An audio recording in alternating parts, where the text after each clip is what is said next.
People already have a reverse osmosis system under sink or a whole house filtration system, and so they have sufficient filtration in their home. Because of this, I developed the Echo H2 server. This has no filtration in it.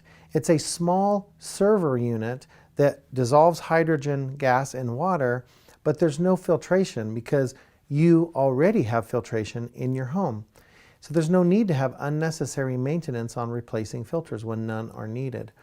The things that are really, really nice about this unit is, number one, it's small. It's 9 inches by 9 inches by 4 inches, so it can fit under any undersink area. It doesn't take up room. It can mount right onto the wall of the inside cabinet of your undersink area.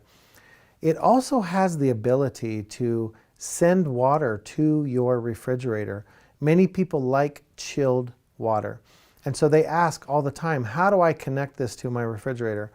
Well, the Echo H2 server can not only connect to a faucet on top of your counter, but also you can connect it to your refrigerator if the source water line from the fridge is under your sink and accessible to where the Echo H2 server is. There's also a pump inside the Echo H2 server, and this makes sure that there's 1.3 liters of water flow coming out. So many times with the reverse osmosis unit, you have a reservoir tank and the pressure is not really high coming out of this tank. And so when you would connect a hydrogen machine to a reverse osmosis, the water flow would be slow.